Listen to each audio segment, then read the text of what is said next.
అని చెప్పి ఆగమాగం చేసి మొత్తానికి అడ్డగోలు కథలు చెప్పి కొంతమందిని, ఎక్కువ మందిని కూడా కాదు, కొంతమంది ప్రజలను సక్సెస్ఫుల్గా మోసం చేయగలిగారు.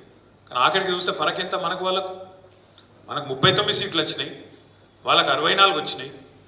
మనకు 37% ఓట్లు వస్తే వాళ్ళకి 38.5% ఓటు వచ్చింది. అంటే కేవలం 1.5% తేడా. మొత్తం రాష్ట్రంలో పోలైన ఓట్లలో చూస్తే 4 లక్షల ఓట్ల తేడా. అంతే, మొత్తం 4 కోట్ల జనాభాలో 4 లక్షల ఓట్ల తేడా.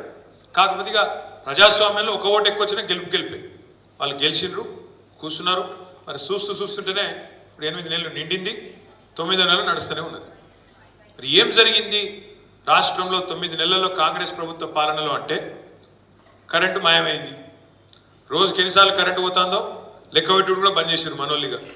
ఎందుకంటే కేసీఆర్ ఉన్నప్పుడేమో కరెంటు పోతే వార్త, ఇప్పుడు రేవంత్ రెడ్డి వచ్చినాక కరెంటు ఉంటే వార్త. ఎందుకంటే ఎన్నిసార్లు పోతుందో లెక్కనే లేదు. మోటార్లు కాలు మళ్ళీ చాలా అయింది, ట్రాన్స్ఫార్మర్లు వేలుడు చాలా అయింది. ఇంకా విచిత్రం, కొన్ని చూస్తే అయితే గమ్మత్ అనిపిస్తుంది. ఇదివరకు మనం 10 ఏళ్ళు లేకుంటే మా గవర్నమెంట్లో ఉన్నాం కదా.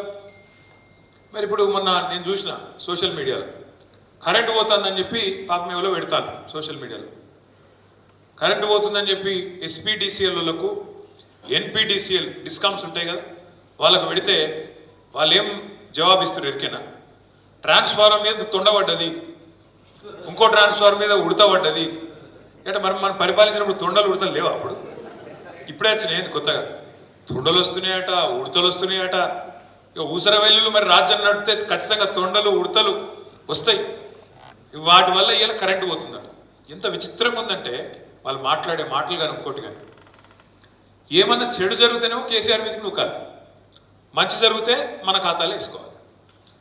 గమ్మత్తు ఎన్ని వాళ్ళు మాట్లాడే మాటలు, వాళ్ళు చేసే పనులు ఎంత విచిత్రంగా ఉంటాయంటే,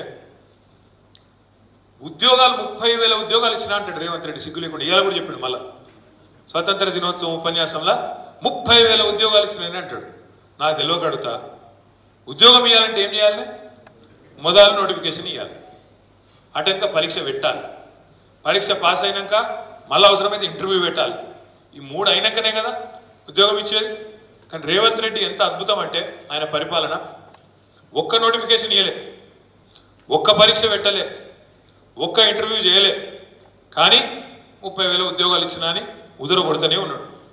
లగ్గం కాలే, సంసారం చేయలే, కానీ పిల్లలు పుట్టినట్టు. ఎట్లా నమ్మాలి ఇది?